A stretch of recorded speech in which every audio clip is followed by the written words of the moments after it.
Yes, it turns out there was another order. After I cried my eyes out over the loss of the pod, I went back through the status logs, going back to when this whole horror show started 2 months ago, hoping to find out why this had happened. Well, I found out what I was looking for. One day before the comm array got eaten, Achilles 4 received a communication from Jericho, system eyes only, meaning that no crew member on board had access to it. The message wasn't in the log, but thanks to my deep hack, I could get the computer to cough it up. I'm not ashamed to say that I cried my eyes out again after reading it. The ship computer had transmitted the biohazard warning and what preliminary data it had on the expansion to Jericho headquarters, which is standard procedure in situations like these. What isn't standard is that the ship received a corporate order to maintain a course for Alpha Centauri station. The ship could alter the course as long as it arrived at station within 3 months. External communications could only go through corporate channels. Any attempt to destroy the ship by the captain, like I'd just done, would result in command lockout. At the same time, the ship computer would ensure the crew didn't attempt to flee the ship, so all shuttles and pods would have mysterious problems arise if we tried to use them, such as cooling systems abruptly breaking. Wouldn't want us warning the authorities, right? Jericho knows what they have aboard this ship, and they want to bring it home. The cargo comes first, the crew comes last. I have no more words for you, my corporate overlords. Words no longer do justice to what you've done. I can't even bother to. I can't even.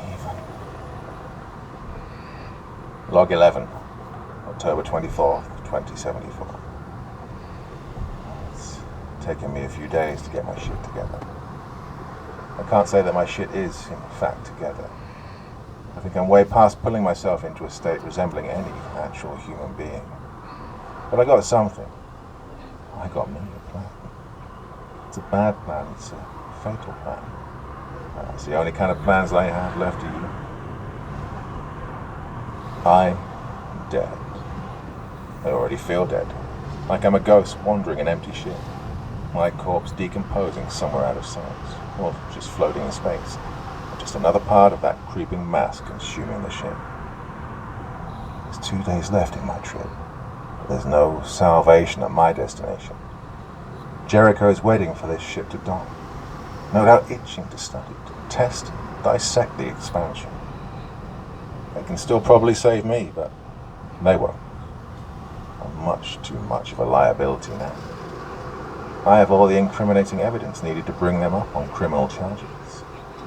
They'll either let the expansion finish me off, or they might help my demise along by initiating an accident. They'll alter, purge some records, and that will be that. One more lost crew added to the memorial wall back on Earth. Well, they don't know what they're dealing with.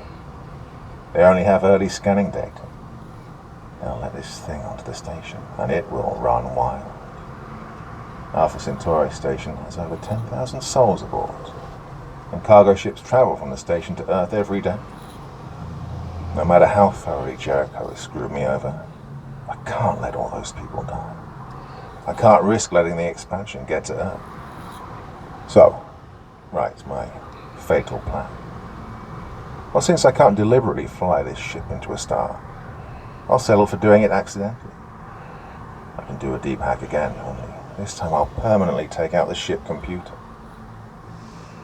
That'll cause the engines to shut down as an automatic safety precaution.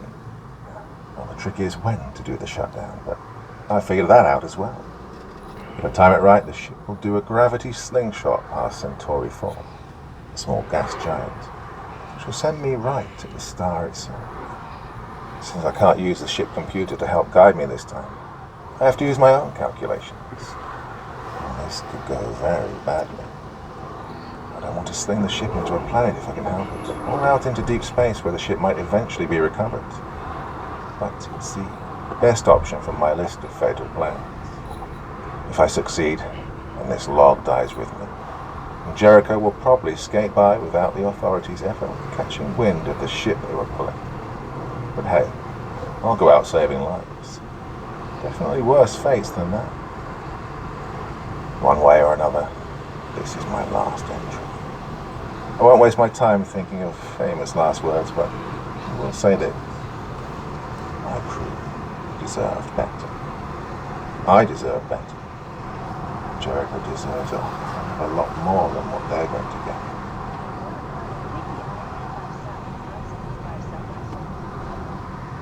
Biohazard safeguards are now in effect. Please stay at your current location. An evacuation team will arrive within 2 hours.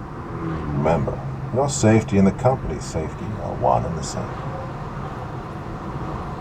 Attention. Hidden data newly discovered. Unknown log entry now available. Coincide with signal burst originating from Achilles Fault. Cause of transmission unknown. Log 12. Date.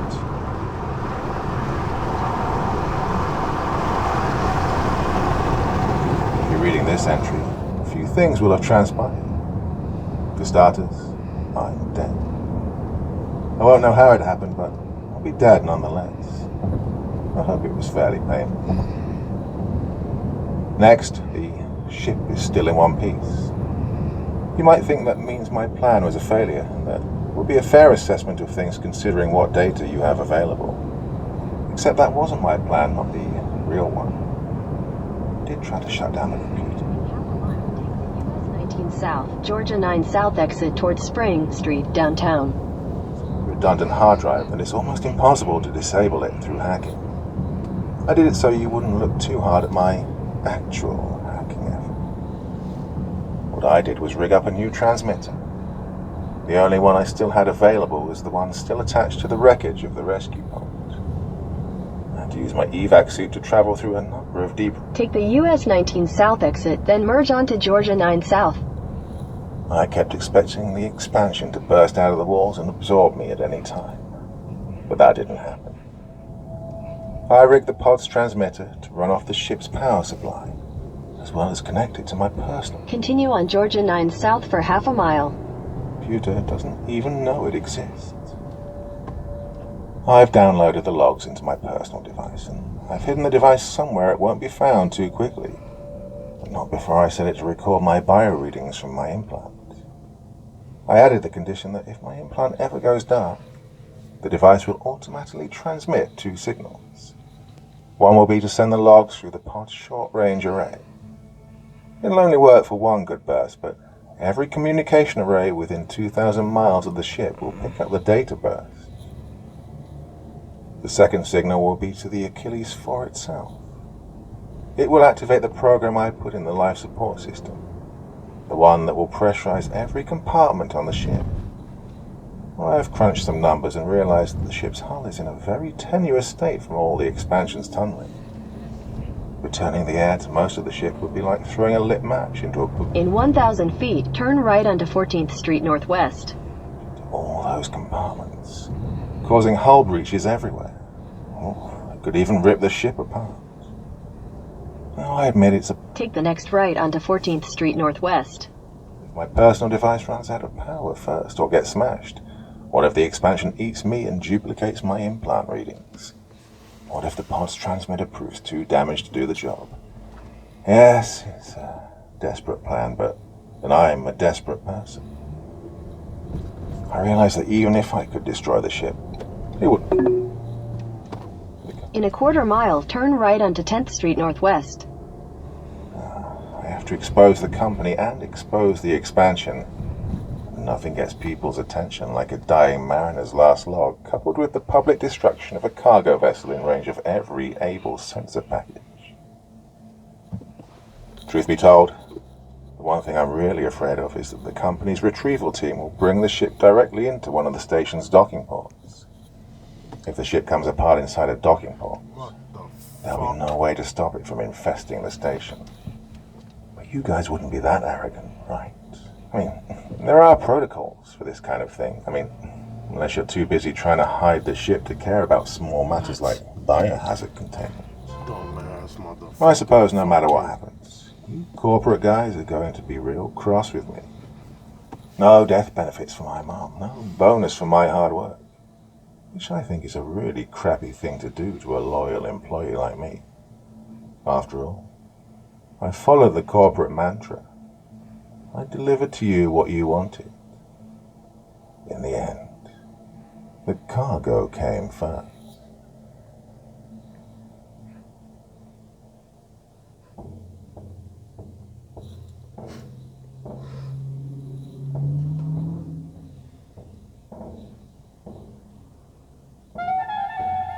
And so once again, we reach the end of tonight's podcast. My thanks as always to the authors of those wonderful stories, and to you for taking the time to listen. Now,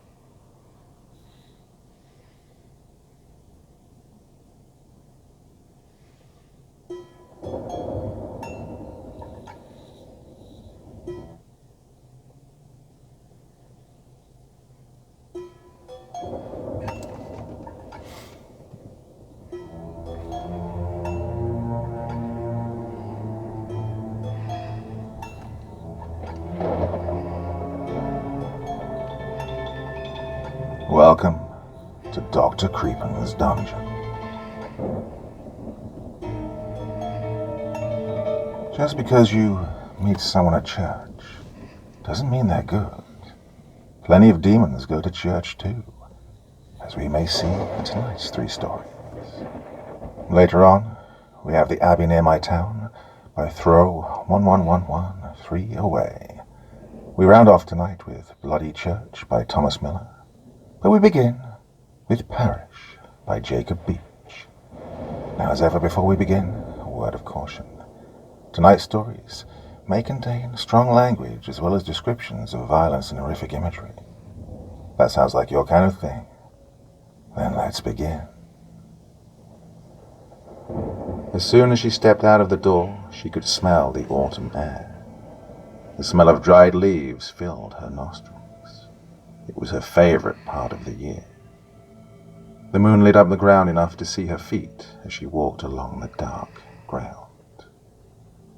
She took the opportunity to watch her shoes as they stamped down on the leaves, crunching with each step, punctuated only occasionally by the chirp of some distant bird or insect. She found the path with no issues. Turn right onto 10th Street Northwest. So she found herself softening her steps, as if not to be heard by something, and she felt her palms beginning to moisten with sweat. She tugged at her backpack. No, wait. Take the next right onto Peachtree Place Northwest, then turn right onto Williams Street Northwest. How courageous she would be walking through the woods in the dark. She held on to the end of her scarf, interlacing her fingers into the fringes, as if holding someone's hand for security. Despite her fear, she was excited to be going out. She'd never gone on a late-night photography excursion before. She'd heard about an old, abandoned church online, and it ended up being surprisingly close to her home. Then, Continue on Spring Street Northwest for 3/4 of a mile. so that her path was not quite as lit up as it had been.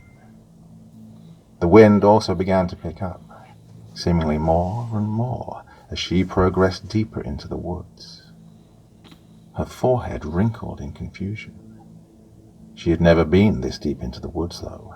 So, maybe, she thought, this was normal.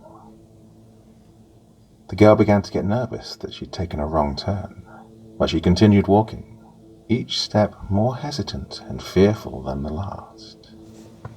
She looked around for landmarks, but the only things she saw were trees. She'd not left the path yet. Knowing that she could make it back home, she continued onward. She zipped up her jacket as the air grew colder around her. Scanning the area to make sure she was not just walking past the church, she noticed that the path had, at some point, faded from beneath her feet. She turned around in a quick panic, hoping to see the path, only to realize that she had noticed too late. The path had gone. She decided then that it was time to go back. She did one quick turnaround to make sure she was not just making a mistake. But when she did, she saw what she had come for. Directly in front of her was the church. The steeple rose as high as some of the nearby trees, but she could still see the sky through several holes within its roof and walls. The silhouette of a crooked bell hung within the belfry. The entryway consisted of 2 large doors that appeared to open from the center. The windows, which probably had stained glass in them at one point, were just empty holes in the walls, having been broken either from weather or mischievous kids. The sides, to her surprise, were pitch black and looked charred. A few headstones, each in great disrepair, were in the yard of the church as well. She took a few steps toward one of the stones, unshouldering her backpack to take out her camera and gear. She set up a small tripod on the ground, placed her camera on it, and took a photo of one of the stones. She checked the screen on the camera and saw a strange light, like a glare on the lens. She took a second photo, and the glare was still there, only larger, closer. It had a vague shape to it. She took one more, and the shape was recognizable. It looked like a hand. She changed the angle a bit, assuming she was getting some glare from the moon or off of a piece of shattered glass. Took a photo, and the glare was... In a quarter mile, take the I-75 South, I-85 South ramp on the left. Directly facing the church. After finding the right angle, she pressed the button and looked at the screen. The glare was back, and its shape was even more like that of a hand. Confused, she looked up from the screen and at the church. When she raised her head, she saw the glare again, and it was, in fact, a hand. A ghostly, white hand. It hung, disembodied, directly in front of her face. She stared at it.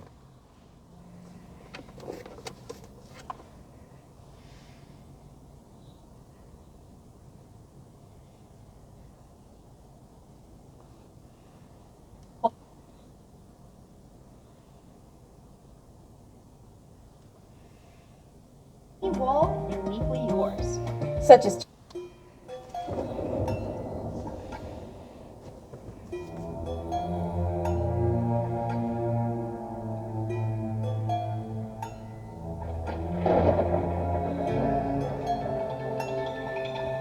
Welcome to Dr. Creepham's dungeon.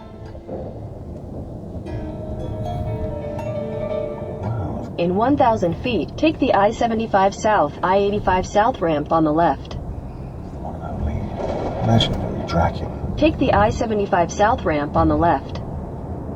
2 from each of those locations for you this evening. Later on, we have the... In a quarter mile, merge onto I-75 South, I-85 South. Carpe Diem Carver by LJ. Then we round off tonight with a word of caution from Mercury-Coated Veins. But first up, we have an anonymous story. Coal dust. Now, as ever before we begin, a word of caution. Tonight's stories may contain strong language, as well as descriptions of violence and horrific imagery. That sounds like your kind of thing? Then let's begin. So, here I am, laying down on my stomach, helpless. Darkness stifling both my thoughts and my cries for help.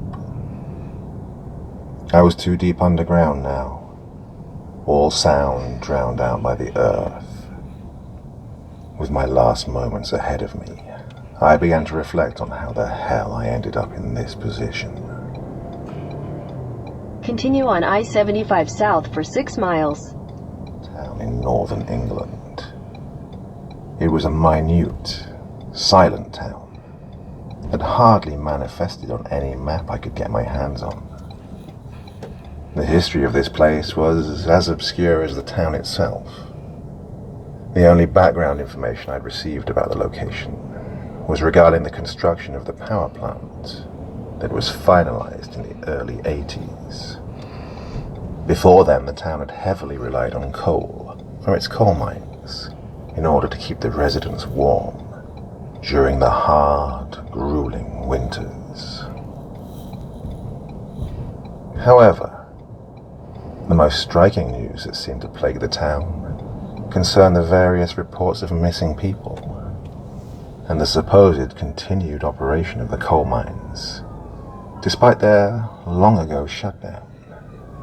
Accounts of thick, black smoke slithering from behind the grey ridges that tore along the horizon from across the fields that surrounded the town. Nonetheless, I could not fathom what the connection could be between the missing persons and these reports of the redundant coal mine operations. I needed the money, desperately, so I ventured into this town with the intent of investigating these suspicions of missing people thoroughly. I started with the most appropriate place my mind could conjure up: the fields. These fields stretched for miles, scarred with snaking paths that cut straight through the tall grass of marshland, all extending out towards the ridges. I'd also been warned beforehand of the marshes that were highly prevalent in the fields. So with this in mind, I set off on my investigation on one of these paths that had been mulched into a slick mud by various people, probably hikers. It seemed like this would be an idyllic, scenic place, with the right weather, of course. At this moment in time, the skies were overcast and grey, a miserable blanket draped over the sun that seemed to have disappeared. The majority of my journey was Worst uneventful. traffic jam ever in The downtown same images of Midtown tall Atlanta. grass, gangly trees, and rising hills.